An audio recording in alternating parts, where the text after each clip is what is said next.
Hola, ¿cómo estás? Muy buenas noches. Pasaron 32 minutos de las 20 y estamos abriendo nuestra mesa de discusión, debate, reflexión sobre la actualidad aquí en la pantalla de Bravo TV. Esto es Comunistas y estaremos con vos en vivo hasta las 22 en una noche particular porque estamos esperando de un momento a otro. Está anunciada para las 21 una cadena nacional del presidente Milei en la que estaría refiriéndose a los vetos que tiene programados para los próximos días. Además de esto, que estamos esperando y vamos a compartir, en todo caso, si efectivamente sale al aire a la hora que está prevista, tenemos una encuesta muy interesante que tiene que ver también con uno de los temas de los que ha estado hablando el presidente últimamente. Recordarás este discurso allí en el Yacht Club de Puerto Madero en el que se refirió a la gente que no llega a fin de mes. Bueno, de eso vamos a hablar en la encuesta a la que te estaba mencionando. Vamos a hablar también del paso de Hayden Davis por Argentina, de sus vuelos por la Argentina, de sus visitas a distintas provincias antes del lanzamiento de la criptomoneda Libra. Y vamos a hablar también de la diplomacia paralela del gobierno de Javier Milei y de las aspiraciones de Donald Trump para conseguir su premio Nobel de la Paz. Tal vez lleguemos a hablar de todo esto, tal vez no, depende de la cadena nacional. Voy a saludar a los camaradas que me acompañan esta noche. Hoy empiezo por la izquierda saludando a Cristian Castillo, diputado nacional. Bienvenido, Cristian, ¿cómo va? ¿Qué tal, Juan? ¿Cómo estás? Muy bien, ¿vos? Muy bien, muy bien. Bueno, ahora te voy a preguntar porque sé que manejan información en la mesa sobre la cadena que se viene en un ratito, pero saludo a Sergio Zabalza antes. ¿Cómo estás, Sergio? ¿Qué tal, Juan? ¿Qué tal, camaradas? Bueno, esperando el mensaje del presidente de la Nación. Uno quisiera escuchar que el presidente de la Nación ha recapacitado y que va a cambiar su política económica de manera de poder asistir a los vulnerables y servir al pueblo que lo eligió. Lamentablemente todo indica que va a ser lo contrario, es decir, una sarta de mentiras disfrazadas de números y ecuaciones económicas. Estás spoileando la cadena, te pido por favor. Apoyadas en un fundamentalismo. Cuando la economía se transforma en un fundamentalismo, se olvida de que tiene que servir al bienestar de la gente si se trata de una democracia. Esto es el gobierno de Javier Milei, una dictadura de mercado, y hoy vamos a escuchar todos sus fundamentos respecto de por qué quiere imponer una dictadura del mercado, un ajuste que está destrozando la salud y la salud mental de los argentinos. Saludo a Cecilia Degli Nocenti, politóloga, periodista de perfil, que viene con temas muy interesantes esta noche. ¿Cómo estás, Ceci? ¿Todo bien? Hola, Juan. Muy bien. Acá también expectante de la cadena nacional del presidente, y también creo que los organismos de crédito internacionales van a estar expectantes. ¿Ah, sí? Lo sumo un poco porque la gobernabilidad es un tema que preocupa y los manejos y desmanejos del presidente respecto a lo que hace el Congreso y la necesidad, ¿no?, del consenso político que requieren estos acreedores va a ser un tema también. Pero no están de vacaciones ya los amigos del Fondo Monetario, ¿decís que lo van a estar mirando igual? No sé si lo van a estar mirando, pero sí lo van a estar siguiendo de cerca cómo sigue la rosca en el Congreso, porque Javier Milei sabemos que puede vetar decretos, pero necesita del consenso político para que los acreedores le sigan girando la plata que necesita. Veremos qué sucede esta noche y en los próximos días. Saludo a Gustavo Córdoba, director de Suban Córdoba y Asociados, analista político, especialista en comunicación electoral. Bienvenido, Gustavo, ¿cómo estás? Camarada Juan, muchas gracias por la invitación. Gracias a vos por haber venido. Bueno, vamos a desarrollar el estudio que llevó adelante Suban Córdoba en minutos, nada más nos metemos con eso. Con placer. Y saludo también finalmente a Patricia Auron, es candidata a senadora por la primera sección de la provincia de Buenos Aires. Bienvenida, Patricia, ¿cómo estás? ¿Qué tal, Juan? Buenas noches a todos los presentes. Bien. ¿Qué saben sobre la cadena que se viene dentro de un ratito? Me contaban fuera de aire, ya está grabada, ¿no? En principio.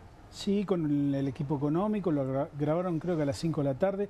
Casa de Gobierno. Sí, lo que no se sabe es cuántas versiones hay, porque viste que tienen ahí un tema, un problema con algunas palabras, algunos giros, algunos cierres.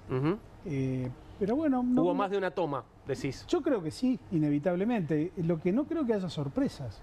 Eventualmente habrá que ver si la incontinencia verbal del presidente en este momento le juega un mal momento a los proyectos de su gobierno, ¿no? Yo creo que esta cadena es una reacción directa y concreta a lo que hicieron en el Congreso Nacional, los diputados, donde salió 12-0 el partido político que se jugaron en la sesión del otro día, ¿no? Efectivamente. ¿Qué sabes de eso, Cristian, de lo que se viene? No, igual que Gustavo, que está grabada y que estaba el equipo económico.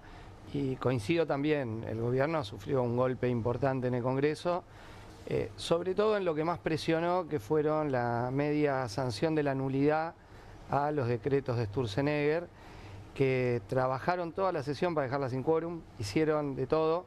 Había ahí funcionarios de jefatura de gabinete, del Ministerio del Interior, tratando de llevarse diputados y diputadas, se llevaron algunos, pero no los suficientes. No lo suficientes, el quórum se sostuvo, en un momento los que queríamos que se mantenga el quórum casi le hacemos tacle a algunos, pero se mantuvo y se logró votar nulidad de decretos que los sectores implicados venían movilizándose y reclamando, por ejemplo, Vialidad Nacional, el INTI, el INTA, ¿no? Sus trabajadoras y trabajadores se reunieron con todos los bloques hablándolo. Hoy estuve en una audiencia pública en el Congreso con colectivos del teatro, defendiendo el Instituto Nacional de Teatro, la Comisión Nacional de Bibliotecas Populares, la Comisión Nacional de Monumentos Históricos, la defensa del Banco Nacional de Datos Genéticos. Bueno, seguro me olvido de algo, pero eran 5 decretos muy importantes que todos los que están implicados te decían esto no puede ser. Claro. En cada uno de los decretos, ¿no? Y bueno, y Sturzenegger no, él que quiere destruir todo, destruyendo cosas que son muy necesarias y que bueno, y que por suerte pudimos sostener el quórum y votárselo en contra, dar la media sanción. Antes de entrar en el desarrollo del estudio de Subán Córdoba, hablabas, Gustavo, de la incontinencia verbal del presidente. Yo entiendo que si vamos a ver un programa, una cadena, un discurso grabado, y bueno, esto debería estar más o menos controlado, ¿no? Se supone que si lo grabaste tiene que ser la mejor versión. Yo te hago una pregunta a vos. Sí. ¿La pseudo entrevista de Johnny Viale? Tenés razón. Me cagó. Sí, tenés razón. Bueno, digo, es daño autoinfligido todo el tiempo, ¿no? Es tiro a la rodilla. Este gobierno, uno dice el riesgo Cuca, ¿no? El riesgo es el riesgo libertario. Digo, la falta de aproximación al conocimiento científico, porque este gobierno es anticiencia.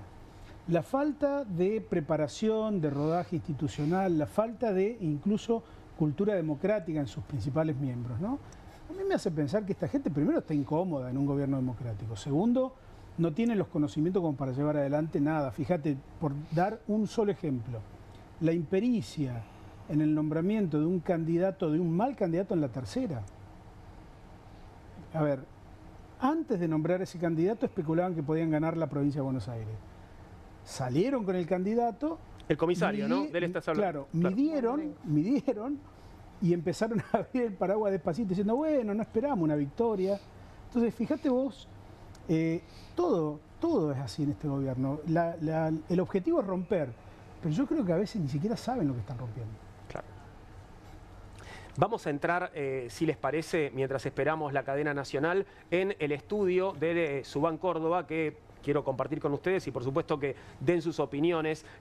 Una pequeña presentación. La economía en Argentina es eso que sucede entre una crisis y otra, no es un tema más, es el tema en un país que no crece en muchos años, en una Argentina que atraviesa una crisis de ingresos sin precedentes. Para entender lo que pasa y lo que podría pasar en el tablero político, primero hay que mirar lo que está pasando en la billetera de los argentinos. No es solo un síntoma económico, es una señal política, porque cuando la plata no alcanza, el humor social cambia y con él también cambian el contexto y las condiciones de gobernabilidad.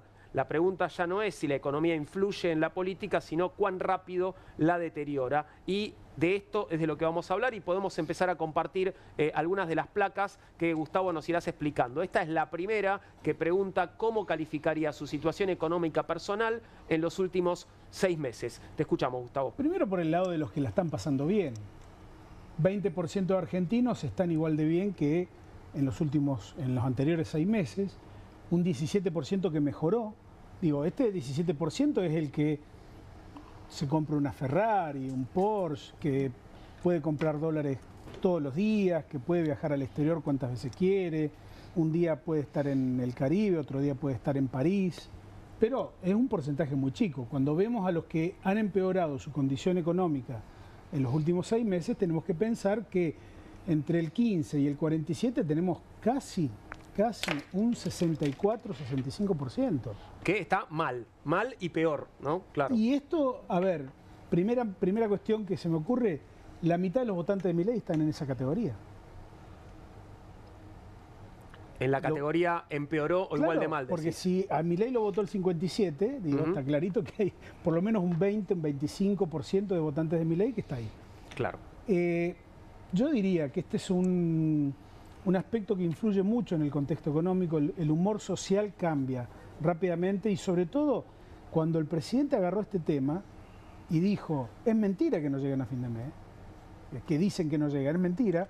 Digo, ahí me parece que tocó una sensibilidad, un nervio muy distinto, ¿no? Porque muchos estábamos acostumbrados a sus salidas extemporáneas, pero me parece que con esto tocó una sensibilidad de mucha gente que quizás lo estaba apoyando, le estaba haciendo el aguante, de alguna manera eso justificaba esta especie de glamour del ajuste, pero me parece que a partir de estos dichos ese glamour desapareció. Dos cosas que me parece interesante decir. O sea, ¿cómo llega la gente a fin de mes? Si empeoró. Bueno, con el pluriempleo. O sea, tenés otro laburo, salís al Uber si tenés un coche, salís a pedalear si no. O con la solidaridad de los que tenés alrededor. No, y con algo muy problemático que es el endeudamiento de los hogares. Claro. A tasas siderales, donde agarrás una billetera virtual, crédito para pagar los servicios y tenés tasa del 300 y pico % a los jubilados en los bancos. Y bueno, esas son situaciones que se están agravando, ¿no? Entonces, vos podés llegar, pero vivís mucho peor, ¿no? En algunos casos. En otros, obvio, te quedaste sin laburo, no llegás, no sabés qué hacer. Tenemos casos de suicidios por temas económicos increyendo. De jubilados y jubiladas y también de gente más joven. Porque un mes te sale lo de la deuda, 2 meses, de nuevo, deuda para pagar deuda. Pero después fuiste. Entonces las situaciones se vuelven verdaderamente desesperantes, ¿no? En muchos hogares. Y por eso creo que coincido, fue muy ofensivo lo que dijo el presidente, ¿no? Muy, muy ofensivo, porque las situaciones que está pasando mucha gente en el país son verdaderamente muy difíciles. Quisiera tomar algunos párrafos de los que mencionó Gustavo respecto de la ineptitud flagrante de este gobierno, porque recordaba ese libro famoso Desde el Jardín, de Jerzy Kosinski. No es la primera vez que lo comparan con Javier Milei. Es decir, un señor pobre que habla del jardín y una sociedad que está necesitando alguien que interprete lo que siente, lo transforman como en un genio, en alguien mesiánico que está diciendo la verdad. Algo de este drama trágico ha sucedido en la Argentina. Javier Milei cayó, es un señor un desquiciado, con un delirio, y ese delirio interpretó algo de la bronca de los argentinos. Desde el punto de vista psicoanalítico, las fantasías ideológicas priman por sobre las necesidades físicas.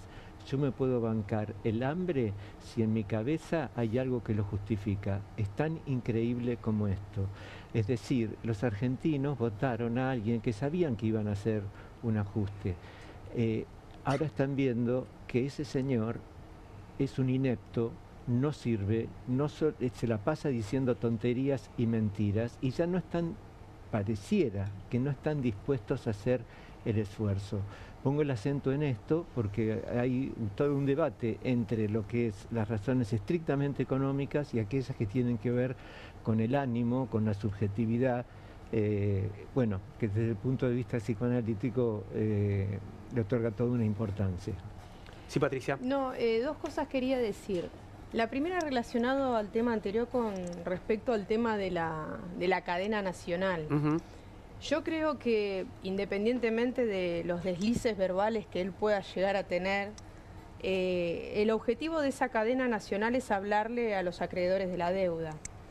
Todo el objetivo de este gobierno y el discurso de Milei y de su gabinete va en el sentido de demostrar cuán cruel, como se usa ahora, o cuán duro puede ser el gobierno a pesar de la situación que está viviendo la población.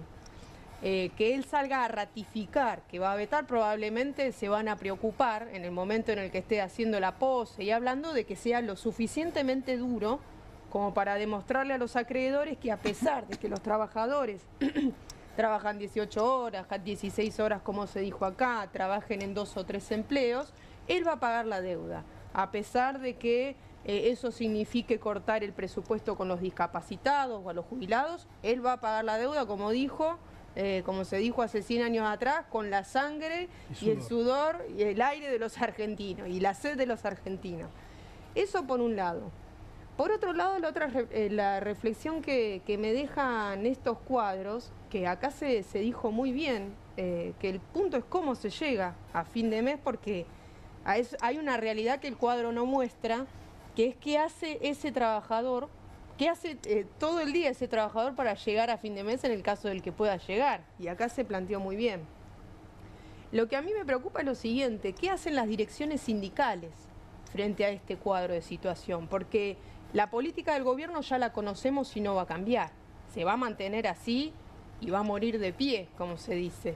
Ahora, la pregunta es qué hacen las centrales sindicales. Y para mí el cuadro más gráfico fue la foto de la CGT ayer pidiéndole a San Cayetano que esto cambie. Cuando ella es la dirección que tiene que proponer una transformación. Ellos tampoco no lo van a hacer. Es en clave del gobierno, ¿no? De tintes mesiánicos, bueno, le pedimos a San Cayetano. A San Cayetano lo que nosotros somos incapaces de ofrecer como dirección de la central sindical.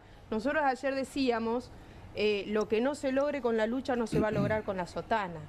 Entonces, me parece que la conclusión más fundamental de acá es que los trabajadores, si quieren superar esta situación de malestar, van a tener que tomar la lucha en sus propias manos. ¿Podemos avanzar? ¿Podemos ver algún cuadro más? Tenemos un montón. Nivel de acuerdo con las siguientes frases. Te escuchamos, Gustavo. En algunos estudios, vos sabés, Juan, que me preguntamos cosas que no publicamos, ¿no? Una de las que no publicamos fue, el INDEC es un organismo que cuenta ciencia ficción a los argentinos. Okay. Y nos dio un 60% de acuerdo.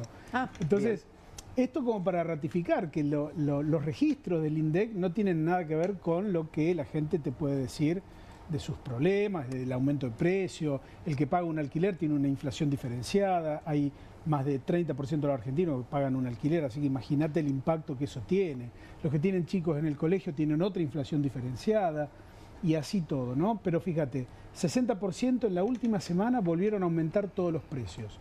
Sentí también en las últimas semanas que no hay plan económico, apenas el 40% de ese, yo te diría, lo tomamos como una referencia de apoyo político al gobierno, claro, ¿no? Es decir, el gobierno tiene un bloque compacto, uniforme de 35 o 40 puntos, que después cuando hablemos un segundo de lo electoral vamos a volver a ese porcentaje. En la Argentina hay inflación en dólares, que esto es un tema del cual nadie habla. Si yo te hablo de mi empresa, que yo 2 años atrás yo con $1000 pagaba 3 sueldos. Hoy con $1000 nos pago 1. Entonces, ¿qué pasó en el medio? Bueno, perdón, Milei te diría que los sueldos aumentaron en dólares. Claro, entonces, volaron. Claro. Entonces, hay ahí un punto en el cual, fíjate, el 50% está de acuerdo con esta idea, y eso que no todos los argentinos compran dólares. Porque cuando vos ves la estadística de los que realmente van a comprar dólares, aún aquellos que compran muy poquitos dólares para un ahorro, no sobrepasan el 15 o el 20% de los argentinos. Entonces, ahí te das una dimensión de ciertos claros oscuros de la narrativa oficial, ¿no? A ver, sigamos avanzando. Salvo me detienen ustedes cuando quieran hacer algún comentario, pero me interesa porque tenemos muchas placas y es realmente muy rica la encuesta, el estudio. Nivel de acuerdo con las siguientes frases. Acá tenemos más y acá está el foco puesto en llegar a fin de mes. Fíjate, ahí esto es una engaña pichanga, porque preguntamos lo mismo, pero de 2 maneras distintas. Claro. ¿No? Cada vez me cuesta llegar a fin de mes más, 63, y llego sin problema a fin de mes, el 63 dijo que no. Claro, o sea que no cayeron en la trampa, están respondiendo de la misma manera. O realmente están llegando mal a fin de mes, una gran mayoría. Y es una mayoría importante, estamos arriba del 60% que está teniendo problemas para llegar a fin de mes. A ver, la siguiente, por favor. Seguimos en el mismo tema, aquí estamos, bueno, dividiendo por edades, es interesante esto también. El dato acá es estudiar el segmento juvenil, ¿no? Fíjense cómo la tendencia en los jóvenes es absolutamente contraria a lo que vemos en el resto de las franjas etarias que hemos dividido el estudio, ¿no? Fíjense, de 31 a 45, de 46 a 60 y más de 60, comparten una mirada, digamos, de me cuesta mucho llegar a fin de mes. Cuanto más grande sos en términos de edad, más te cuesta. Esto está claro porque la casta de los jubilados es la que ha soportado el ajuste. Claro. Ahora, veamos en los jóvenes. Un empate prácticamente. Un 45% de los jóvenes está de acuerdo, pero un 43% está en desacuerdo. Es decir, hay un montón de distancia, no solamente esta de llegar o no a fin de mes. Nosotros lo vemos cuando preguntamos el apoyo al gobierno, cuando preguntamos el acuerdo o el desacuerdo con alguna medida puntual. En el segmento juvenil y sobre todo en los varones hay una correlación directa entre tener menos de 30 años, ser varón y apoyar al gobierno Milei, o votar, ¿no?, a los candidatos de Milei. Mientras que las mujeres, hay también una clarísima correlación de género de ser anti-Milei. Y ese es otro de los aspectos también importantes. Sí, esto explica la exacerbación fálica que predomina en el discurso libertario. El gordo Dan, los libervirgos, los incels, hablan de todo el resentimiento masculino frente al crecimiento de los feminismos. Es decir, sujetos masculinos que le culpan a las mujeres de su fracaso sexual, de su fracaso amoroso, si se puede llamar así, a estos sujetos, si fueran capaces de tal cosa. Toda la monserga de Javier Milei, bueno, es misógina de manera explícita y además utiliza palabras soeces, figuras, si se puede decir, retóricas perversas, niños envaselinados y demás. Es toda una exacerbación fálica perversa que tiene que ver precisamente con esto, con un segmento joven masculino muy resentido. A ver, sigamos adelante. Sí, perdón. A ver cuál es la próxima. Cada vez estamos siempre en el mismo tema, ¿no? Esto dividido por, haciendo una apertura del dato en función de a quién votaste para presidente en el balotaje. Se ve con claridad que un poquito más de un tercio de los votantes de Milei la están pasando mal. Después hay un montón de votantes de Milei que están en desacuerdo. Yo diría ahí, es como que adoptan una postura políticamente correcta, ¿no? Como que dicen, bueno, yo me siento parte de este proyecto, ideológicamente estoy ahí y no voy a reconocer que lo estoy pasando mal. Claro, todavía experimento dificultades económicas, pero banco políticamente este gobierno, entonces me lo como, digamos, me como mi malestar. O algo así. Sí, ¿sabes cuándo empezó, Juan, el cambio? ¿De dónde saca los votos Milei? En la pandemia hubo, en la elección del 2021, un aumento notable en el ausentismo electoral. Obviamente todos dijimos pandemia, ¿no?, por las limitaciones de la pandemia, pero los efectos son mucho más duraderos y tienen mucho más que ver con la pérdida de identidad de un gran grupo de votantes que antes votaban al peronismo y que en la pandemia se sintieron desatendidos, no contenidos. Y esos fueron los que votaron en toda la Argentina en la primera vuelta a Javier Milei.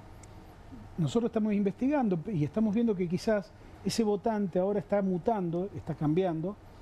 Son los que hoy en la mayoría de las provincias se han ausentado en términos electorales. Te diría, como para ponerle un título, antes el voto bronca era la sumatoria del blanco y el impugnado. Hoy el nuevo voto bronca es el ausentismo electoral, pero tiene la raíz en ese votante. Y ahora el gobierno de Milei, en ese 40% que hoy tiene de apoyo en términos generales, se ha quedado básicamente con el votante del PRO y el votante del radicalismo, ¿no? Claro. El votante de la centro derecha y de la derecha extrema también. Coinciden en esta, bueno, esto lo ha estudiado, ¿no?, obviamente Gustavo, pero esta idea de que, bueno, el origen del ausentismo. No, yo creo que es muy probable que eso sea así, en el sentido de que de lo que vimos en la ciudad de Buenos Aires, donde en los barrios del sur bajó Milei, ¿no? Entonces puede pensarse que ese ausentismo es un votante de Milei que dice ahora por qué voy a ir a votar. Claro. Ahora, el ausentismo en las elecciones locales tiene otro componente que es enterarte que hay elecciones, que va a pasar en la provincia de Buenos Aires. Tal cual, con la dificultad de que no hay espacios para difusión de los partidos políticos que puedan contar que, bueno, que están ahí, ¿no? Y en ese sentido, probablemente nos encontremos con esa situación rara de gente de la provincia de Buenos Aires que ese mismo domingo digo, hubo elección. O se entere un resultado de una elección donde tenía que votar y no fue a votar. Además, o sea, por eso creo que la medida mayor de esta práctica de no ir a votar para expresar bronca la vamos a tener probablemente en octubre, ¿no? Para verlo como actitud política, ¿no? Aunque ya algo tenemos, la magnitud me parece, porque ahí en general en octubre todo el mundo va a estar enterado que hay elecciones. Fíjense esto. Y lo puede decir o no más claramente. Tenés hoy un clima de violencia política inédito. Hemos tenido situaciones en la historia complejas, pero como en esta situación de la agresión permanente, no solamente al que piensa distinto, al periodismo, a todo el mundo, ¿no? Una cosa, tenés una recesión económica extraordinaria, inédita, que ha pegado en todas las economías regionales. ¿Qué le cambia la vida a la gente esta elección? Absolutamente nada. Entonces yo me pongo del lado de la gente y digo, no es que justifico que no vayan a votar, pero digo, ¿cuáles son los incentivos que el votante promedio tiene en la Argentina para concurrir y salir masivamente a votar? Si la única vida que cambia es la del que resulta electo. Totalmente. Ceci, te voy a anotar algo. Decinos, háblanos, que empieza la cadena. Estoy pensando que también creo que permea este discurso de la antipolítica que Javier Milei de alguna forma viene a embanderarse, pero también a instalar, ¿no? Cuando se habla tanto, por ejemplo, hablando de, no sé, por ejemplo, los recortes al servicio exterior, que es una de las principales políticas de Estado de Argentina y sostiene los intereses argentinos en el exterior. Habla de la casta diplomática metiéndose con funcionarios profesionalizados, del cual Argentina está orgullosa hace 1000 años y es reconocida internacionalmente. Tiene que ver con este discurso de la antipolítica, como si no fuese necesario invertir en eso, ¿no? Entra en esta lógica de motosierra, que la motosierra, digamos, que arrasa con todo, y creo que se suma un poquito a estos otros discursos, ¿no? Meter esta idea de si la política no es necesaria y le sumamos el descontento social por la economía y ciertos dirigentes que no caen muy bien, quizás hace al caldo de cultivo. De esta manera, este neoliberalismo, anarcoliberalismo, estaría consiguiendo uno de sus objetivos principales, que es el voto calificado. Si votan solamente aquellos que están relativamente bien y aquellos que son vulnerables, que desechados, excluidos, ni siquiera votan. Me interesó mucho lo que decía Cristian Castillo respecto de la ignorancia. Es decir, no ya una actitud política de quien dice yo no voto porque esta casta política o lo que fuere. No, no me entero de que hay que votar. No me entero de que hay que votar. De lo que me estoy enterando en este momento, camaradas, es de que está por comenzar la cadena nacional, así que por eso los interrumpo. Interrumpimos el desarrollo del estudio de Subán Córdoba porque de un momento a otro estaríamos ya frente a la cadena nacional del presidente Milei, según me han adelantado con su equipo económico.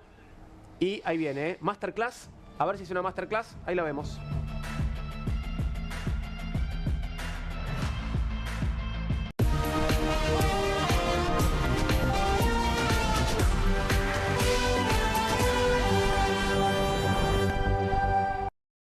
Que integran la cadena nacional de radio y televisión del país y el servicio internacional RAE, Radiodifusión Argentina al Exterior. Escucharemos a continuación las palabras del señor presidente de la Nación, doctor Javier Milei. Buenas noches a todos. Queridos argentinos, como todos saben, esta gestión asumió la presidencia de la Nación con un mandato económico claro: terminar con la inflación y generar las condiciones para que la Argentina crezca de forma sostenida en el tiempo.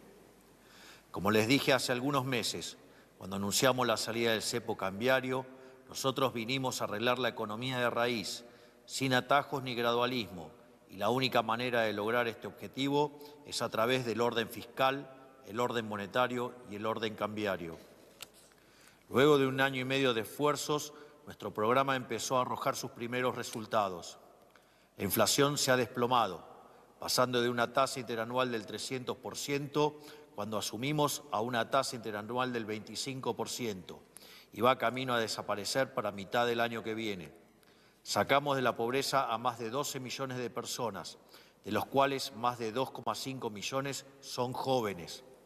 Y la indigencia pasó del 20,2% al 7,3%, es decir, que cerca de 6 millones de personas que no les alcanzaban para comer, hoy comen. Y además, los salarios privados le vienen ganando sistemáticamente la inflación desde el mes de abril del año pasado. Estos son algunos de nuestros primeros resultados, pero ello no quiere decir que todos los problemas que hemos heredado ya estén resueltos, porque no se puede arreglar en 2 años lo que se destruyó en casi un siglo. Por eso, antes de generarle falsas ilusiones a los argentinos, nosotros optamos por ser francos en decirles cuán duro sería el camino y ser firmes a la hora de recorrerlo, entendiendo que nada valioso en la vida ocurre de la noche a la mañana. Hoy quiero comenzar por agradecerles una vez más por apoyarnos en el rumbo que hemos trazado y pedirles que no se dejen engañar por los que ya llevaron al país al pozo del que estamos intentando salir. En el último mes hemos presenciado un nuevo espectáculo lamentable en la política argentina. El Congreso de la Nación impulsó un conjunto de leyes dirigidas a destruir el superávit fiscal que tantos esfuerzos nos ha costado a todos los argentinos y que es la piedra angular para lo que la recuperación económica sea sostenible en el tiempo y se transforme en crecimiento genuino. Usando causas nobles como excusas, promulgan leyes que irremediablemente llevan a la quiebra nacional. Los proyectos aprobados por el Congreso, si los sumamos todos, que incluye reinstalar la moratoria previsional, aumentar el salario de docente y las prestaciones por discapacidad, entre otros, representan un gasto anualizado de prácticamente 2,5% del PBI. Esto implicaría un aumento del gasto público equivalente a una YPF por año, o dicho de otra manera, implicaría un endeudamiento adicional de más de 300.000 millones de dólares o un incremento de la deuda del Estado Nacional de 70%. Parece una pretensión noble, pero cuando no hay plata no se trata más que un engaño demagógico de parte de la política, que toma a los ciudadanos como idiotas. Pero lamentablemente esto no se trata de que los jubilados, los docentes o los discapacitados tengan mejores ingresos. Esto se trata de poder. Esto se trata de una clase política que hace 2 años perdió el poder y van a hacer cualquier cosa con tal de recuperarlo, sin importar si ello implica destruir la estabilidad que tanto nos ha costado conseguir. Para mí sería fácil acompañar cualquier iniciativa del Congreso, aumentar el gasto y desentenderme de las consecuencias futuras, como hicieron los presidentes anteriores. Incluso sería beneficioso políticamente, porque muchos votantes tendrían más dinero en el bolsillo en los meses previos a las elecciones nacionales. Pero mi tarea como presidente no es hacer lo que me conviene a mí en términos de poder, sino que mi tarea es asegurar el bienestar presente y futuro de los 47 millones de argentinos. No vine acá a buscar atajos, sino a dar vuelta a la página de nuestra decadente historia. Mi tarea no es parecer bueno, es hacer el bien, incluso si el costo es que digan que soy cruel, y rectificar una hipotética injusticia presente, pero al costo de rifar nuestro futuro una vez más, es lisa y llanamente hacer el mal. Pero primero es importante explicar por qué aumentar el gasto público es un acto destructivo. Cuando un Estado gasta más de lo que recauda y no puede endeudarse o subir impuestos, recurre a la emisión monetaria para financiar sus gastos. Esto no es otra cosa que agregar dinero inventado de la masa de dinero existente en la economía, lo cual produce inflación. De aquí que la inflación es siempre y en todo lugar un fenómeno monetario causado por el exceso de oferta de dinero, ya sea por un aumento de la oferta, por una caída de la demanda o las dos a la vez, lo cual lleva a la pérdida del poder adquisitivo del dinero, esto es, una suba del nivel de precios.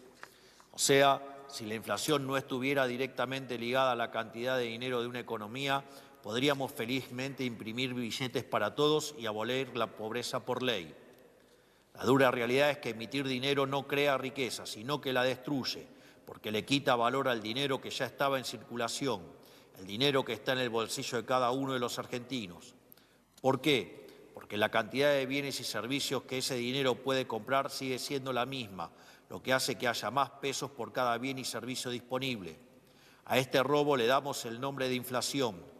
Quienes hayan vivido hiperinflaciones saben bien que tener más billetes no significa poder comprar más cosas.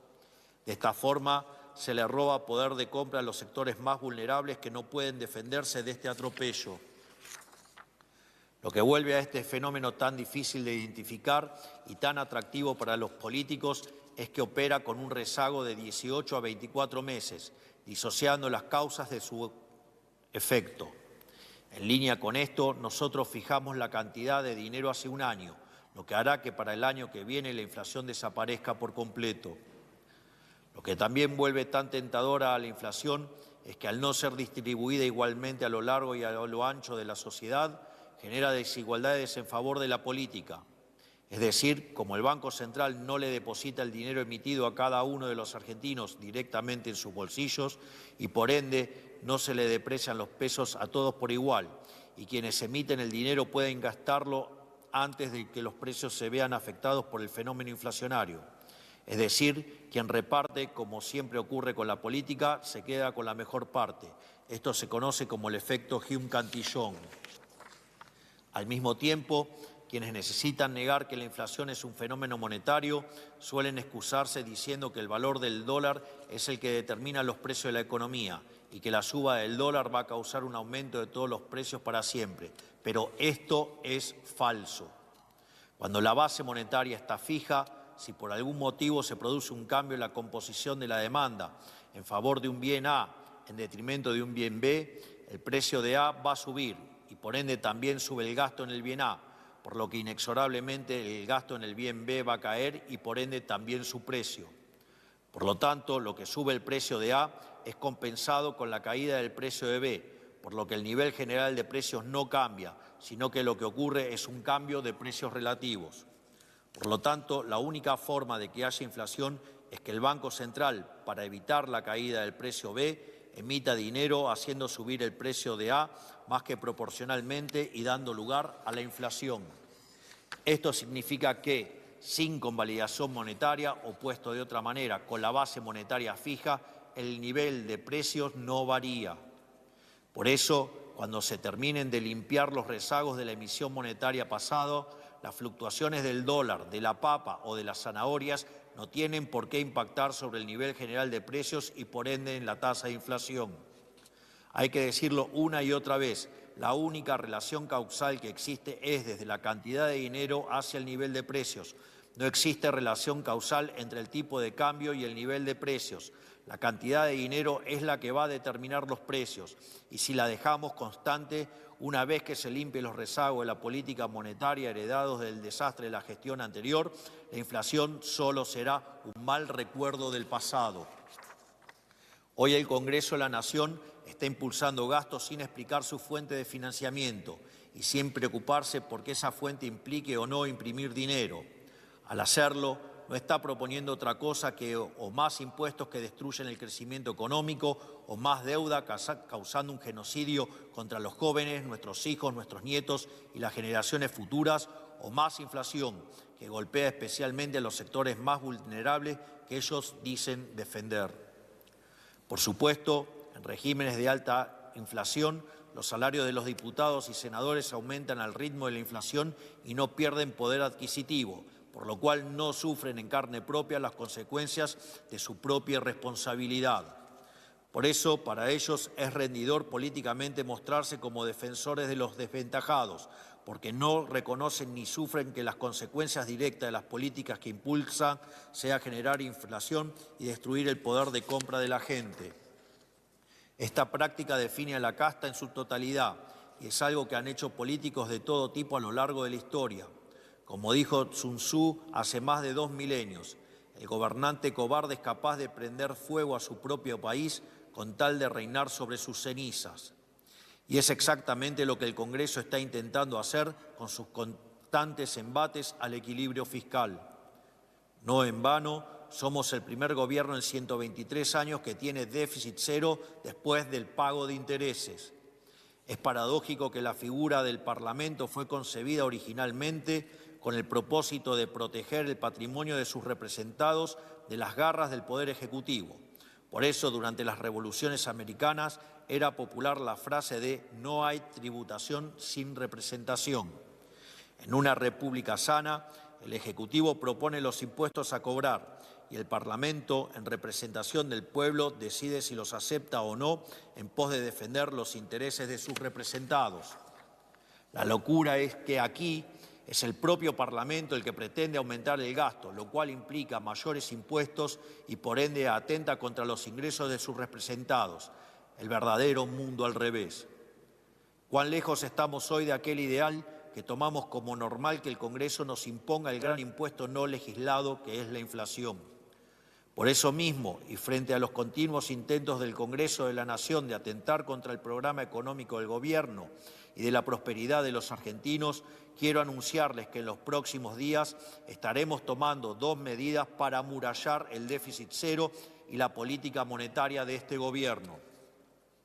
En primer lugar, el día lunes firmaré una instrucción al Ministerio de Economía de la Nación para prohibir que el Tesoro financie el gasto primario con emisión monetaria. El Tesoro Nacional, mediante este acto, no podrá solicitar dinero prestado al Banco Central para financiar su gasto. Esto es una medida que, si bien en la práctica ya implementábamos, hoy lo estamos formalizando. En segundo lugar, en los próximos días estaré enviando un proyecto de ley al Congreso para penalizar la aprobación de presupuestos nacionales que incurran en déficit fiscal. Este proyecto establece una regla fiscal estricta que le exige al sector público nacional obtener un resultado financiero con equilibrio o superávit. Todo nuevo gasto o recorte de ingreso que afecte este resultado deberá implicar un recorte en la misma proporción. Cada peso nuevo que quieran gastar tiene que tener un nombre y un apellido. Tienen que decir de dónde sale y a quién se lo sacan. También establecerá una sanción penal a los legisladores y funcionarios que no cumplan con estas nuevas reglas fiscales. Estas medidas parecen abstractas, pero permítanme contarles qué pasaría si tuviéramos que ratificar las leyes que hoy celebra el Congreso. Debido a ser el país con peor historial de default de los últimos 100 años, aún carecemos de acceso a los mercados internacionales de crédito. Por eso, nos sería virtualmente imposible tomar deuda para financiar los gastos corrientes que el Congreso está aprobando. Por lo tanto, deberíamos financiar todos estos gastos con emisión monetaria o subiendo impuestos explícitos. Los argentinos ya sabemos lo que ocurrirá si financiamos estos gastos con emisión monetaria. Lo vimos hace muy pocos años. Se formaría un efecto de bola de nieve semejante a lo que vivimos a lo largo del 2023, cuando la inflación llegó al ritmo del 1,5% diaria y la vida de todos nosotros era un descontrol en el que no teníamos ni noción de cuánto valían las cosas ni forma de cuidar nuestro poder adquisitivo ante la suba sostenida de precios. Ese es tan solo el recuerdo más reciente, pero hemos vivido varias experiencias similares que se llevaron puesto a nuestra economía. En los últimos 100 años le quitamos 13 ceros a nuestra moneda y le cambiamos el nombre 5 veces intentando empezar de cero. Y sin embargo el resultado final de cada nueva aventura fue el mismo. La hiperinflación, el aumento de la pobreza y el estallido social. En definitiva, una nueva crisis. Si en vez de recurrir a la emisión monetaria recurriéramos a la suba de impuestos, deberíamos volver a subir las retenciones, volver a imponer el impuesto país, el impuesto a las transferencias inmuebles, retrotraer las actualizaciones a los montos del impuesto a las ganancias, aumentar bienes personales, subir los aranceles de infinidad de productos, encareciendo la vida de los argentinos y volver a subir todos los impuestos que hemos bajado a lo largo de los últimos 2 años. El problema es que aumentar los impuestos destruye el potencial de crecimiento económico, lo cual se traduce en menos puestos de trabajo y menores salarios, y nos terminaría empobreciendo a todos. A su vez, la caída de la actividad también terminaría reduciendo el nivel de recaudación, haciendo que el Estado disponga de cada vez menos dinero para hacer frente precisamente a sus obligaciones como jubilaciones o pensiones por discapacidad. Y aún así no alcanzaría el dinero para pagar todos estos gastos que el Congreso pretende imponernos. Esto nos forzaría inevitablemente a volver a imprimir dinero y, en consecuencia, a que la inflación, en vez de disminuir todos los meses, empiece a aumentar todos los meses hasta terminar en una nueva hiperinflación. Es decir, aprobar todos estos proyectos del Congreso implica ni más ni menos que volver el tiempo atrás y volver a la Argentina del pasado, del empobrecimiento y de la decadencia. Es decir, tirar a la basura todo el sacrificio de este año y medio que que hemos hecho los argentinos, hipotecando el futuro, un negocio solo para los políticos. Quiero ser muy claro con algo, no hay ninguna posibilidad de que yo permita que esto suceda. No vamos a volver atrás, no vamos a volver al pasado, no vamos a volver al sendero de la decadencia. Y al Congreso le digo, si ustedes quieren volver atrás, me van a tener que sacar con los pies para adelante. Argentinos, no podemos seguir haciendo lo mismo de siempre y esperar resultados distintos. Si queremos que la inflación siga bajando, si queremos que la pobreza continúe en retirada, si queremos que los ingresos aumenten, que el nivel de vida de los argentinos mejore, entonces no podemos repetir las mismas recetas que nos llevaron al fracaso y pretender que mágicamente esta vez vayan a funcionar. No va a funcionar. La política económica del Partido del Estado solo le sirve a los políticos, no a los argentinos de bien. Es momento de hacerse cargo de la verdad. La única manera de que los ingresos argentinos mejoren de forma sostenida a lo largo del tiempo es con crecimiento económico genuino. Y la única manera de crecer es con orden fiscal y monetario. Con crecimiento genuino mejorarán los ingresos de todos, de los privados, de los trabajadores del sector público, de los jubilados y las asignaciones sociales. Pero no existen atajos en la economía, no hay salida fácil. Como en todos los órdenes de la vida, las recetas mágicas conducen al fracaso. Si aumentar el gasto público fuera una solución, seríamos el país más próspero no solo del mundo, sino de la galaxia entera. Por todo esto, sepa que solo hay dos caminos posibles.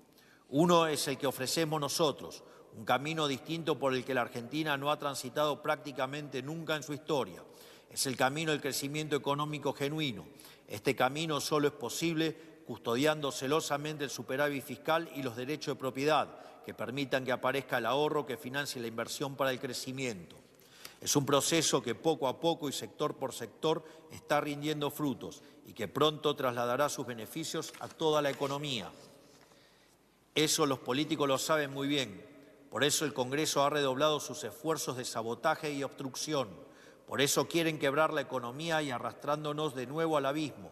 Son conscientes de que cada paso que damos hacia adelante los aleja más de recuperar el poder y sus privilegios. Saben que cuando la Argentina despegue definitivamente, ellos se convertirán en nada más que un mal recuerdo de la historia. Una vez que los argentinos aprendamos que se puede vivir mejor, habremos roto el lazo enfermizo que nos mantenía sometidos a gobiernos demagogos y populistas. Y no hay nada que les genere más terror que saber que no los necesitamos y que deberán ganarse la vida honestamente en el sector privado. El otro camino es uno que conocemos bien, porque el que venimos transitando como país hace un siglo, el camino predilecto de la política, el camino de la ilusión monetaria y la servidumbre estatal. Es el camino que propone este Congreso, que nos quiere convencer de que imprimiendo dinero y regalarlo funciona. Según ellos, se puede imprimir la riqueza. Pero ya vimos hace no tanto tiempo que ese sendero lleva directamente al colapso, porque no es más que un robo y un espejismo. Hemos transitado ya ese camino y nos llevó directo a la más terrible de las pobrezas, nos llevó a la destrucción de nuestro futuro y en el pasado reciente nos dejó al borde de una hiperinflación que con un enorme sacrificio hemos logrado evitar. Creo que he dejado muy en claro la elección ante la cual hoy nos enfrentamos como país. Tenemos que elegir entre la responsabilidad o el realismo mágico, entre hacer lo correcto aunque implique tener paciencia o tomar el atajo e inevitablemente volver a chocar. Los primeros 2 años de nuestro gobierno se pueden explicar bajo una vieja paradoja lógica. ¿Qué pasaría si una fuerza imparable se choca con un objeto inamovible? La fuerza imparable es nuestra determinación por cambiar el rumbo económico, implementando un programa que no se hizo nunca antes en la historia argentina. El objeto inamovible es la adicción de la política al gasto público sin respaldo, que les da rédito inmediato a ellos, pero que destruye el futuro de todos los argentinos. Cada una de las sesiones que se han visto en el Congreso a lo largo de los últimos 6 meses ha sido una expresión del choque entre esta fuerza imparable y aquel objeto inamovible. Y hoy estamos a las puertas de la resolución de este conflicto. Por suerte, para todos los argentinos, las próximas elecciones de octubre van a dirimir esta paradoja de una vez por todas y se podrá elegir un nuevo Congreso que nos permita avanzar a mayor velocidad con los cambios que el país necesita. Son ustedes los que van a definir quién resiste más, la fuerza imparable del cambio o el objeto inamovible. No hay terceras vías en esta encrucijada, no hay soluciones mágicas. Hoy toca hacernos cargo del peso del pasado para garantizarle a las futuras generaciones un mejor porvenir. Esa es la tarea básica de un gobierno patriota. El instante en el que la descuidemos, dejaremos de ser merecedores de la confianza que el pueblo ha depositado en nosotros. Hoy les pido a ustedes, miembros del Congreso Nacional, que, por una vez, estén a la altura de la tarea que les fue encomendada por la voluntad de nuestra gran nación. Y les pido a la sociedad que confíe en el proyecto. Les aseguro que este gobierno no va a claudicar en su lucha para eliminar la inflación, mantener el superávit fiscal y terminar con los privilegios de la política, con el objetivo de reencaminar el país en la senda del progreso y la prosperidad. Y les recuerdo una frase de Virgilio que citaba recurrentemente Ludwig von Mises: jamás cedamos frente al mal, vamos a combatirla con mucho más fuerza. Que Dios bendiga a los argentinos y que la fuerza del cielo nos acompañe. Muchas gracias. Conforme a lo establecido por el artículo 75 de la Ley 26.522 de Servicios de Comunicación Audiovisual, transmitieron hasta aquí LRA Radio Nacional, LS82 TV Canal 7, la televisión pública, junto a todas las emisoras que integran la cadena nacional de radio y televisión del país, y el servicio internacional RAE, Radiodifusión Argentina al Exterior. A partir de este momento, las emisoras participantes continúan con la difusión de sus respectivos programas.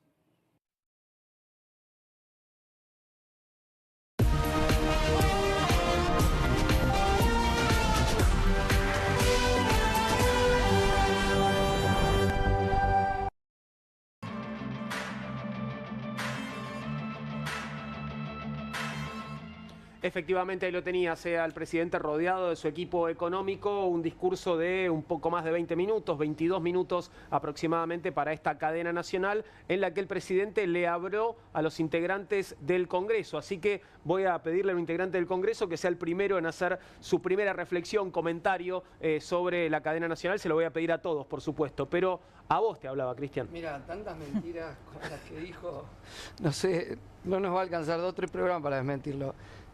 Dijo que se tiene que endeudar en 300.000 millones de dólares, ¿no? Y a la vez dijo que, según su cálculo, que no es así, todas las leyes sumadas son el 2,5% del PBI. ¿De cuánto es el PBI argentino en dólares? Se calcula que a fin de año llegaría a 660.000 millones de dólares. Ok. 300.000 millones de dólares, que yo sepa, casi el 50%. Son 50% del PBI, entonces ¿cómo le da con 2,5? O sea, hay unas cuentas raras que hace, que da cifras que en sí mismas se contradicen. Segundo, que los salarios le ganan formales a la inflación. Sencillo. La inflación fue toda la primera parte del año entre el 2 y el 4, después bajó al 1,5, 1,6, si le queremos al INDEC, ¿no? Supongamos. Bueno, pero los aumentos que autorizó fue del 1, 1,2, 1,3, o sea, por debajo de la inflación. Entonces, ¿cuál es el hecho mágico por el cual salarios que aumentan en paritaria menos que la inflación le ganan a la inflación? O sea, es imposible todos los versos que dice. Tercero, aunque Milei haga una gran elección de acuerdo a los números que hay, no va a tener en el Congreso mucho más de lo que ahora tiene, sumado con el PRO y el sector del radicalismo que le da, que le apoya los votos. Entonces, Milei, esta ley que dice voy a mandar una vez, todo fulbito para la tribuna. No va a pasar esa ley. No va a pasar, o sea, va a seguir gobernando a decreto y a veto limpio. Y además, él, digamos, lo que se anula de los decretos, no lo puede vetar. Claro. O sea, no lo puede vetar. Y hay, obviamente, un juego peculiar ahora que es lo que pasa con los vetos. Porque otro dato que no dimos de la sesión del miércoles es que la ley del Garrahan, por ejemplo, tuvo más de 2 tercios. Y la ley universitaria estuvo a un voto de los 2 tercios. Entonces, que revertir el veto de esas le va a costar leyes, muchísimo. O sea, puede darse la reversión. Sostener el veto le va a costar mucho a Milei y seguro gasto público. Y la última gran mentira, que tiene que ver con el eje del discurso del equilibrio fiscal, a ver, él toma medidas que alteran su equilibrio fiscal. Solo que ahí no dice que va a ir preso. Por ejemplo, la baja de las retenciones. Claro. 1.600 millones de dólares. Entonces, él de un día para el otro aumentó el gasto del Estado en 1.600 millones de dólares que deja de recaudar. Y ahí no pasa nada. O sea, para él solo es problemático cuando se trata de aumentar jubilaciones, de pagarle al Garrahan, que no es nada. O sea, el costo de la ley del Garrahan no existe. No vale la pena hacer el cálculo porque no existe. Te digo, bueno, la suba de jubilación, pero el costo del Garrahan no tiene sentido desde el punto de vista de una medición de equilibrio fiscal, es simplemente que quiere que los médicos ganen salario de hambre, con la perversidad de que los capacita el sector público y se los llevan después al negocio privado. Entonces, todo lo que ha dicho es una construcción absolutamente mentirosa, que simplemente lo usa para tratar de hacer campaña electoral, fidelizar ese sector que él tiene, y listo, no demos más a esta cadena que ha sido eso, como acá se decía, hablándole un poco a los mercados para decir, me voy a mantener firme y que vote Congreso, lo que sea, porque efectivamente probablemente vaya a tener malas noticias de votaciones en el Congreso en las semanas que vienen. Quiero escucharlos a todos igual. Sergio. Agrego algo más a la sarta de mentiras. Dijo 12 millones sacamos a 12 millones de personas de la pobreza. Hay que reconocer que está disminuyendo la mentira porque Sturzenegger hace poco en la entrevista con Majul dijo que habían sacado a 16 millones de personas. Vaya a saber, capaz que a medida que transcurre el tiempo esta cifra van a decir 10, 8, en fin. Tienen problemas con los números, en general se hacen un lío, ¿no? Con los números con muchos ceros. Es un economista con muchos problemas, sí. Hay algo que no sé si lo entendieron de la misma manera, pero mencionó que iba a sancionar o que iba a intervenir con una ley penal para los legisladores. Legisladores y funcionarios. Funcionarios, ¿no? Que no cumplan.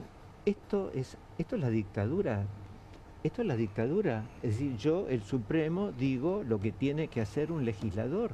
Esto es la dictadura explícita. Esto es la dictadura explícita del mentiroso más exitoso de la historia de la República Argentina hasta el día de hoy.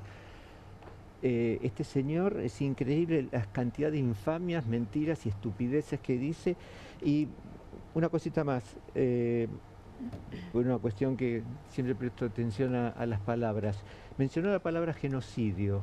Esto viene ya del nunca más. Ahora, luego de banalizar el nunca más, que es una conquista de todo el pueblo argentino a partir del año 83, que fundó estas décadas de democracia, mencionó la palabra genocidio y mencionó también la palabra realismo mágico. Es decir, palabras que están siempre en el campo nacional, popular, en todo aquello que hace a la cultura, que esta gente coopta para darles un sentido exactamente inverso. Es la maniobra que hace el perverso, distorsionar para crear en la gente perplejidad. Todo el discurso de este señor desquiciado es crear perplejidad, y la perplejidad es el detenimiento del raciocinio, y con esto quiere lograr que este voto calificado, decir que la gente no vaya a votar porque total da todo para lo mismo. Ceci. No, me llamó la atención una de las dos cosas a nivel internacional, ¿no? Para traer un poquito esta agenda. Una fue la palabra genocidio, yo también la anoté porque estamos en un contexto en que además de la alusión al nunca más con esta foto que no tiene adjetivos calificativos en La Matanza, donde yo soy oriunda, todo esto me sentí como particularmente tocada por esa foto, también estamos hablando de que a nivel internacional la palabra genocidio se está usando recurrentemente por la campaña de Israel en la Franja de Gaza, y no es un dato menor considerando el alineamiento del gobierno, que no tiene ningún tipo de justificación de interés nacional, sino simplemente una afinidad ideológica del presidente. Me parece que es interesante en términos de lo que es toda la construcción ideológica del gobierno, no solo a nivel local, sino internacional, y entra un poco también el tema de los organismos de crédito, que hablábamos un poco, Juan, esto de que el presidente de alguna forma, además de hablarle a la sociedad en clave electoral, le está hablando al exterior y está diciendo un poco, bueno, esto se va a mantener por mano dura o no de estas maneras,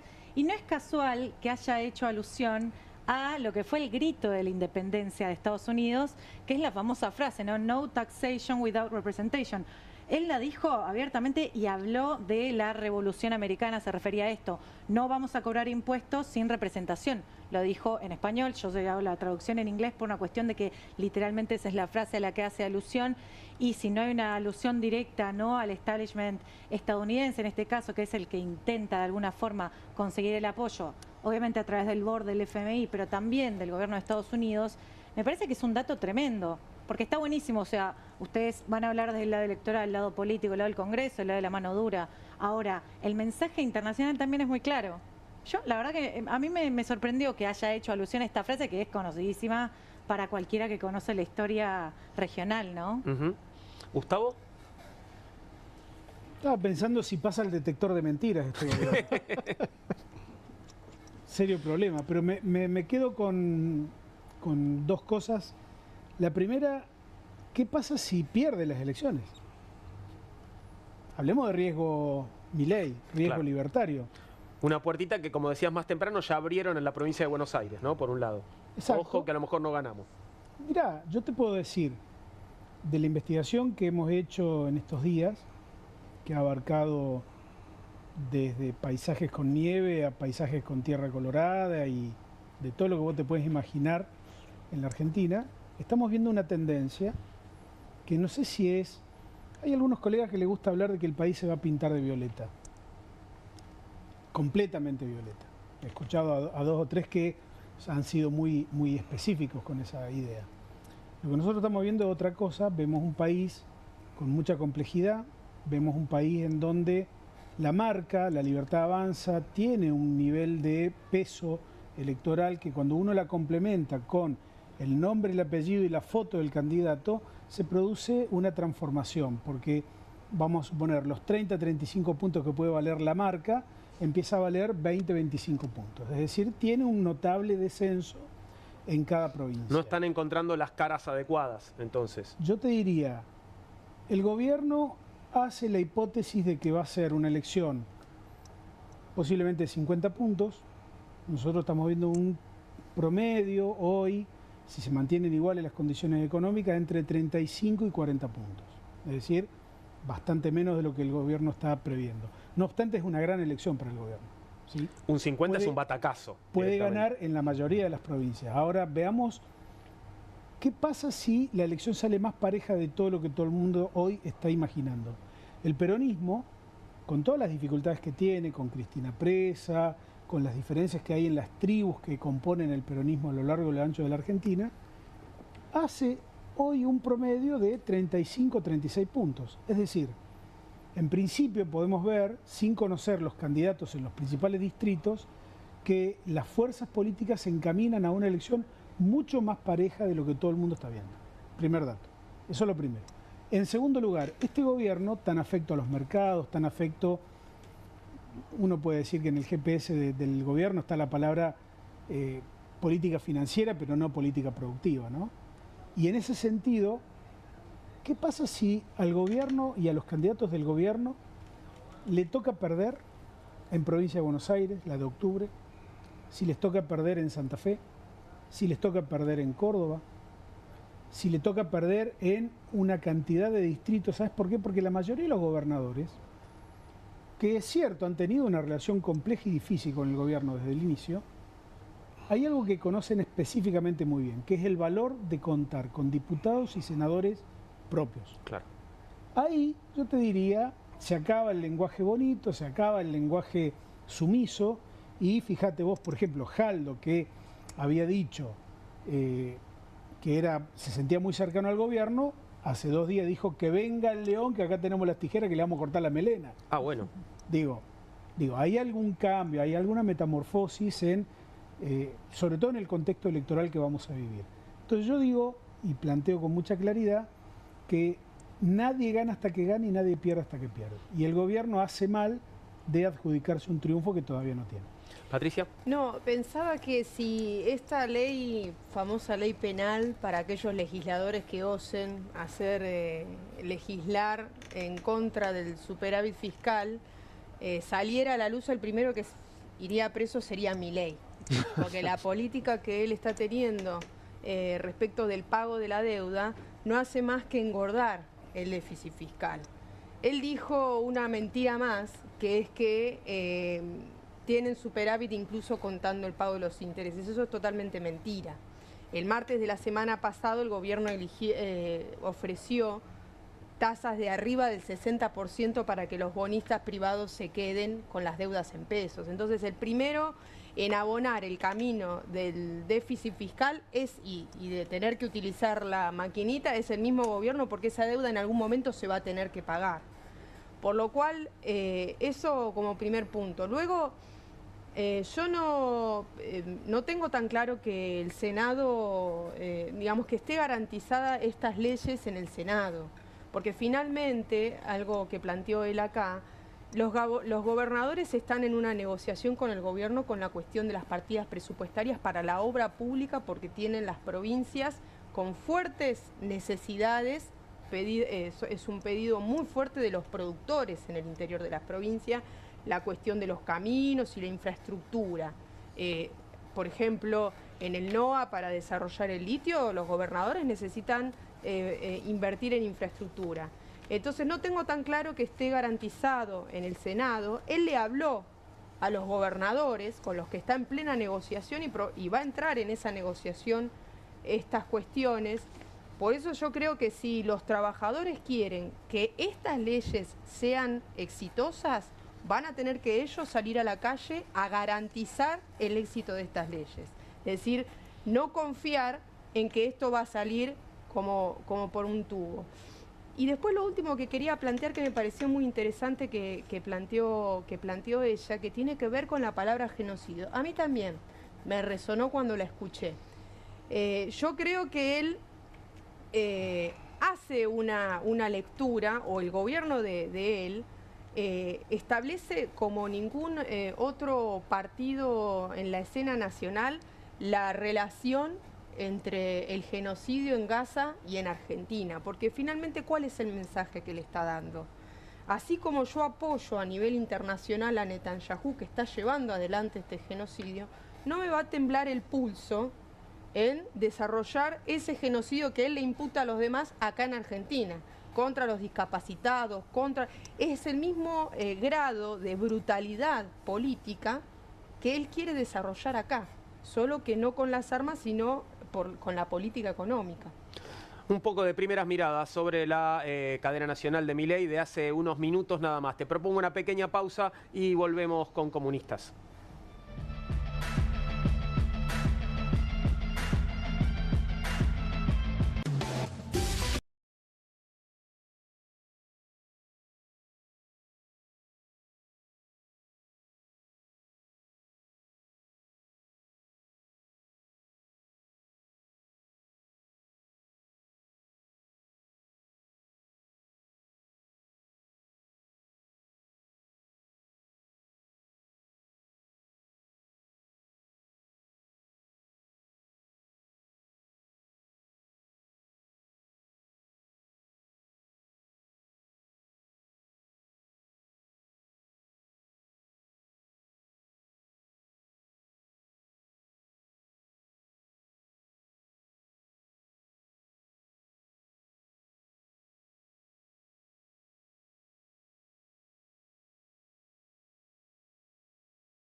Aquí estamos de vuelta. Antes de entrar en alguno de los otros temas que teníamos para hoy, les vamos a poder dedicar poco tiempo, pero una curiosidad que veía antes de que empezara la cadena nacional, se estaba desarrollando en redes una suerte de batalla entre la cadena nacional y el streaming del CONICET en el fondo del mar argentino, ¿no? Y bueno, por supuesto la campaña era: no veamos la cadena, vamos a ver el streaming, vamos a ver la investigación del CONICET. Seguramente después sabremos cómo fueron los números de una y otra transmisión, pero ahí a vuelo de pájaro, te digo, me parece que ganó el fondo del mar, que es donde estamos. Por otro lado, ¿viste lo que encontraron nuevo en el fondo del mar? ¿Qué encontraron? El poder adquisitivo de los argentinos. Las jubilaciones, los salarios de los docentes y los salarios de Garraja.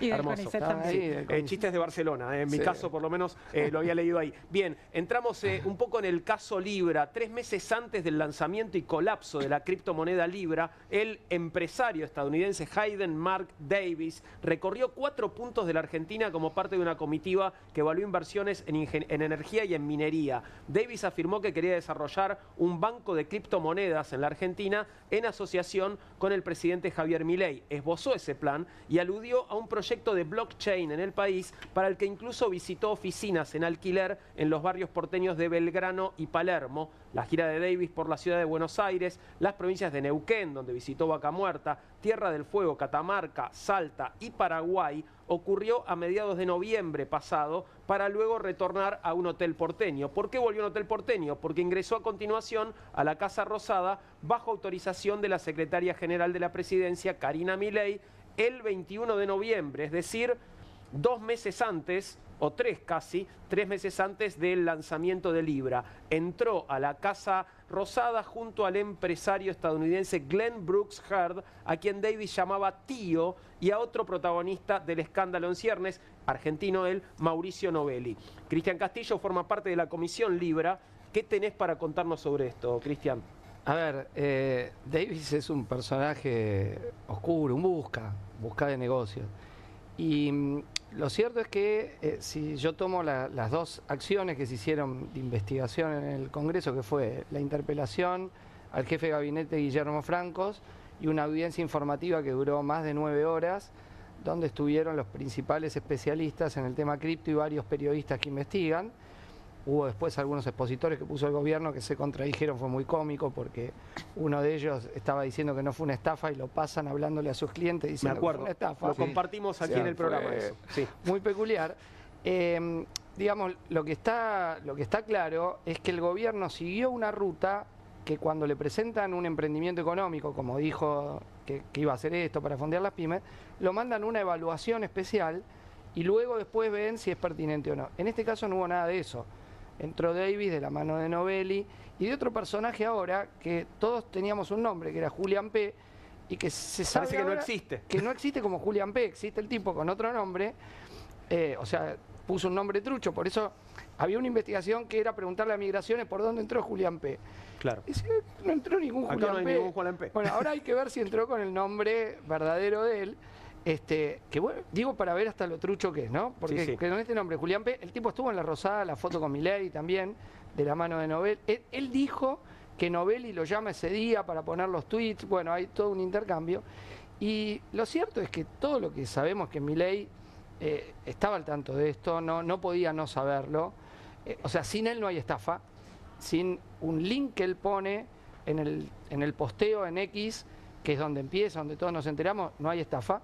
Y ese link no lo puede tener si no se lo da Davis o alguno de Davis. Entonces, es evidente, eso ha quedado claro, pero no es lo que le preguntaron en las decenas de entrevistas que tuvo desde el mes de febrero, donde esto sale a la luz, hasta hoy. Todos los periodistas amigos que están no le dicen. Fueron siempre con los mismos también las entrevistas, ¿no? Bueno, obvio, pero él dice, vos fíjate que hay 2 argumentos, no da muchos argumentos, él da 2 simplemente. Esto era público, ¿no? La pregunta es, bueno, ¿dónde estaba? No era, ¿cómo era público? Él dice, era público. No, es que no era público. Es que si a él no le daban ese link de 40 y pico de dígitos, no estaba. Y lo otro que él quiere decir es, no, esto fue una acción entre privados. Bueno, pero él lo hizo desde su cuenta, que tiene el tilde gris. El tilde gris te lo da la red social X, cuando vos aceptás esto a un alto funcionario del Estado. Claro, la verificación de la red social de que se trata de un funcionario de gobierno, en este caso el presidente. Y por ende es oficial. Bueno, ya esto lo dice un fiscal en el caso de las amenazas a Ian Moche, y entonces ya está.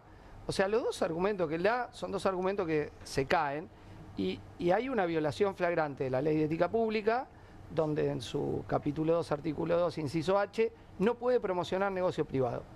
Entonces, él promocionó un negocio privado. Ahora, vos lo que podés decir lo que se puede investigar, estaba al tanto de la maniobra de rug pull, la maniobra como se hace la estafa, que es inflar el valor de la criptomoneda y luego retirar liquidez para que caiga rápidamente y hacer la diferencia. ¿Estaba al tanto de eso? Es difícil que no esté, porque también hay, después de que Hayden Davis lo visita en La Rosada, transferencias. Claro. Enseguida, hace dos antes y después. Entonces, ahí también, todos, ¿dónde fueron? Fueron al entorno, ¿por qué justo las hace cuando va ahí? Bueno, entonces, yo creo que estamos en presencia de efectivamente de una estafa donde Milei está implicado claramente, y si no está todavía procesado es porque el fiscal Tayano está pisando el expediente, como virtualmente se dice, ¿no? Como vulgarmente se dice. ¿Tienen contacto con la investigación que se hace en Estados Unidos? ¿Cómo funciona? La investigación es bastante pública, porque lo que, por ejemplo, han presentado recientemente las querellas es un documento donde citan cosas de la investigación de acá y datos, y ahora lo nuevo es que la comisión estaba trabada y se va a tratar un proyecto el día martes en un plenario de comisiones para destrabar, en el sentido de romper un empate ficticio que creó el gobierno con Ardides, y bueno, y puede citarse lo que hay que citar, ¿no? Más allá que lo clave para mí es volver a llamar interpelación a Milei y a Karina Milei para que vayan al Congreso, bueno, y den hasta ahora no cuenta han de ido, lo que hicieron. ¿no? No han ido. Se lo citó en la comisión, estuvieron citados, pero como no hay el poder de llamarlos bajo fuerza pública si se niegan, han dicho no vamos y listo, claro, hasta el momento. Bueno, tampoco lo ayudó mucho al presidente la ex canciller Diana Mondino en esta entrevista que le dio a Al Jazeera, ¿no? Bueno, refiriéndose al presidente como alguien no demasiado inteligente o tal vez corrupto. Lo que estamos compartiendo ahora en pantalla, y vas a ver enseguida, tiene que ver con la diplomacia, bueno, con la diplomacia del gobierno de Milei. Quedó afuera hace rato ya allí Diana Mondino, y estamos compartiendo tu nota, en realidad la tapa es tu nota, ¿no? Sí. La diplomacia paralela de Milei, polémica por la foto de Fátima Flores con el embajador de España. ¿Por qué es polémica esta foto y de qué hablamos cuando hablamos de diplomacia paralela? Sí, hablando, creo que se conecta con el caso de Libra. Vieron que el presidente recibe en Casa Rosada no solamente en este caso a Davis y sus gurúes del cripto, sino también sus gurúes económicos. Hemos visto, por ejemplo, a Jesús Huerta de Soto, ¿no? Este economista ultraliberal, pasando por Casa Rosada, y otros referentes que a él, digamos, lo inspiran a nivel económico. ¿Y por qué tiene que ver esto con la forma de hacer diplomacia, ¿no?, del presidente? ¿Y por qué está relacionado con la Embajada de España? Esta es la pregunta.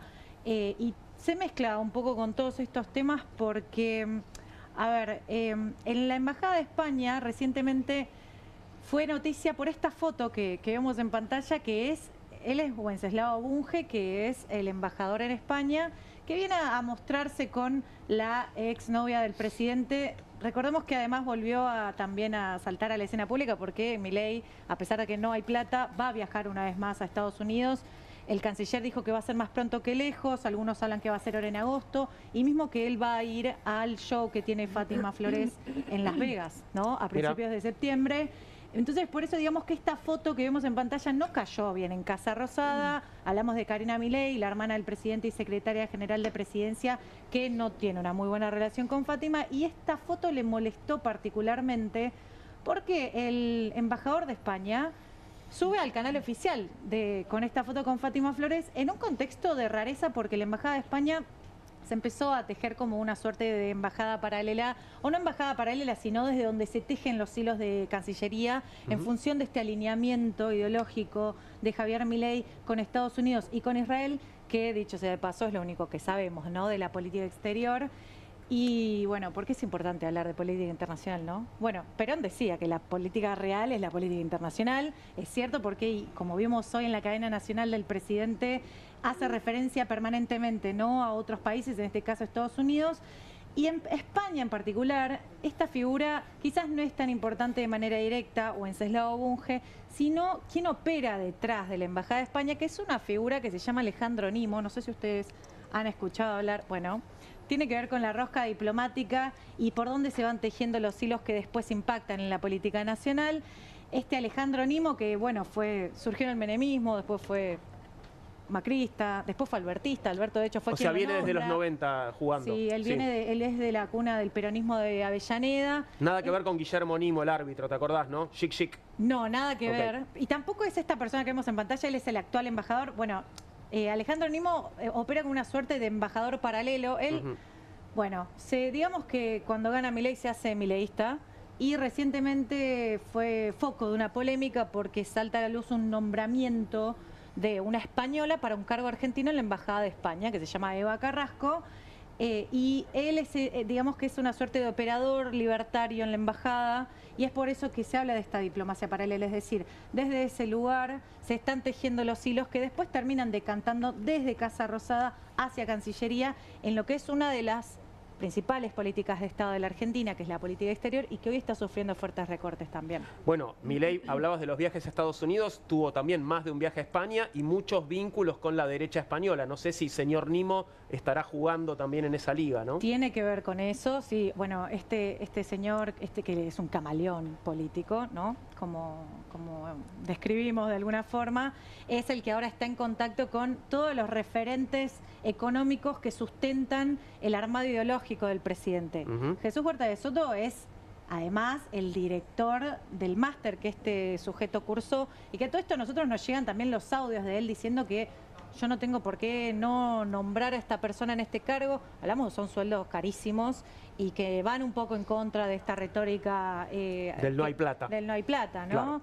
Pero estamos viendo cómo de a poco se van filtrando algunas cositas de lo que es la Torre de Marfil, que es Cancillería, que directamente sale de Casa Rosada, pero a pesar de eso tiene un impacto directo en el bolsillo de todos, ¿no? No hay plata y ¿saben qué? No hay más tiempo. Lamentablemente se nos acabó la semana, se nos acabó el programa 101 de Comunistas en Bravo TV. Mañana hay que marchar contra el genocidio en Palestina. Vamos a estar desde Callao y Corrientes a Plaza de Mayo a las 15 horas. Creo el tema central de la política internacional y de todo, ¿no? Que no sigan matando niños, que no sigan utilizando el hambre como crimen. Mañana 15 horas. Desde Callao y Corrientes. Bien, gracias Cristian, gracias camaradas a todos por haber compartido la noche, fue un placer. Juan. Y los esperamos cuando gusten. Ahora hacemos una pequeña pausa y después estaré saludando a Pablo Caruso porque se viene QR a Bravo TV.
2 minutos después de las 10 de la noche es momento de saludar a Pablo Caruso porque ya comienza QR. ¿Cómo estás, Pablo? Hola, Juan, ¿cómo te va? Muy buenas noches, ¿cómo estás Buenas vos? noches, muy bien, por suerte. Un viernes atípico, ¿no? Con mucha actividad política. Deberíamos estar cerrando la semana, es cierto, pero bastante al fleje con la cadena nacional. Totalmente, la cadena, bueno, todo lo que dejó también ayer, ¿no? El cierre de listas, lo que tenemos para la semana que viene. Sí, bueno, son semanas intensas, ¿no? Pues es que, Juan, estábamos pensando en el arranque de cuando empezamos a pensar el programa y nos predisponíamos a la escucha de la cadena nacional, sabiendo que teníamos que hacer el programa. Y una pregunta es a quién le iba a hablar, ¿no? El presidente, insisto, un viernes por la noche, por cadena nacional, que es un instrumento que se utiliza en determinadas oportunidades. No sé si vos tenés una idea acabada de eso para intercambiar algo. Bueno, puedo comentarte un poco lo que me decían los comunistas aquí en la mesa y también lo que le escuché decir a Milei, ¿no? Porque Milei le habló a los legisladores. Explícitamente le habló al Congreso, siempre les habla, por supuesto, también a los argentinos de bien, como a él le gusta, pero también, entiendo, le habló a los mercados o, en todo caso, a los organismos internacionales financieros. Sí, a los mercados en el momento que dice, estoy dispuesto a todo con tal de sostener este plan económico, digamos, ¿no? Con tal de sostener el ajuste. No solamente en la calle me animo a que la gendarmería pase por arriba a personas con discapacidad, sino que además, si el Congreso no hace lo que le digo o hace algo que a mí no me gusta, estoy dispuesto me tienen que sacar con los pies para adelante. Hay un mensaje político ahí de mucha tensión, que seguramente tiene como destinatario también a quienes él espera que lo sigan confiando, ¿no? Sí, un intento de una demostración de firmeza, ¿no? y de fortaleza. Pero también con un montón de imprecisiones o de vaguedades o de números alocados, cuentas que no cierran por ningún lado y, según entiendo, también mentiras, ¿no? Bueno, ahora lo vamos a repasar. Mirá, estábamos justo charlando fuera del aire eso con Mariano Hamilton y Guido Bambini, porque la verdad que no hay novedad en ese sentido, ¿no? Milei tiene como una arquitectura numérica muy llamativa en términos de las cifras, de las estadísticas, si tiene superávit o no. No solo él, viste que es como una cosa medio de los libertarios, ¿no? Lo tenés a Spert también tirando números locos, no es tan raro. Y ahí el dilema, ¿no? Si detenernos en cada una de esas cifras y eso es entrar en algún tipo de juego, y al mismo tiempo no dejar pasar que esas cosas no son ciertas, son flagrantes mentiras o de mínima son dibujo, una creatividad una creatividad numérica muy llamativa. Pero me quedo en algo que dijiste recién, el intento de mostrar fortaleza, y también decíamos en la charla previa, después de una derrota del 0-12, digamos, en el Congreso, cadena nacional, viernes 9 de la noche, algo de debilidad también hay ahí. Sin duda, por eso digo demostrar fortaleza, ¿no? Pero, bueno, una fortaleza que me parece que no están teniendo, ¿no? Sí. Digo, hay cosas que están empezando a cambiar y que están empezando a moverse. Vamos a ver cuánto de eso termina plasmándose en las elecciones, ¿no? Sí, efectivamente. Quizá algo de humo también en los anuncios, porque en definitiva el anuncio más bravo que es, se prohíbe un presupuesto que no diga de dónde salen los recursos, pero se lo tiene que aprobar este Congreso, con lo cual eso es muy llamativo. Hay quizá un poco de exageración, insisto, un poco de humo. Pero bueno, a ver, no hay mucha novedad en lo que plantea Milei. Quizá, Juan, la novedad sea que esa cuerda que se viene tensando desde el momento en que Milei asume de espaldas al Congreso y no da el mensaje en el recinto, va encontrando un límite de esa tensión, porque tarde o temprano, si los vetos se rechazan, por más que judicialice el presidente y pase lo que pase, va a tener que promulgar eso. Entonces, ¿qué va a hacer, no? Ahí hay una pregunta. Estamos más cerca del límite, ¿no? Acercándonos a un límite más definitivo, ¿no? ¿Qué características va a tener? Con un presidente que niega o que le echa la culpa al Congreso de todos los males que puedan caer sobre la Argentina. Ahí me parece que hay algo en términos de república, en términos de vida democrática, que creo que también es para observar. Sí, y hablando de observar, estoy observando el monitor y estoy viendo este cuadro compuesto por nuestros compañeros, que agradezco mucho, porque quedamos medio como Toto y Bausili, ¿no? Ahí rodeando al presidente en este momento. Así. Puede ser. ¿No? Claro, nosotros corroboramos que no somos muñecos de cera. No, o sea, por que supuesto. que Sí. respiramos, hablamos, gesticulamos. Del otro lado no se sabe qué. Es un poquito, es más fino, les quiero decir, Sí. integrantes del equipo económico, es más fino sentarse con las piernas cerradas y no con las manos en el medio, ¿no? Está bien. Me parece a mí. Me encantan esas cosas que observás. Viste que, bueno, una dama hablaría del mansplaining, creo que le dice, Claro, ¿no? Viste, bueno, sí. no, cerra las piernas. Bueno, que tengas una buena noche, buen programa, Pablo. Gracias, Juan. Un gran abrazo y buen descanso. Un abrazo.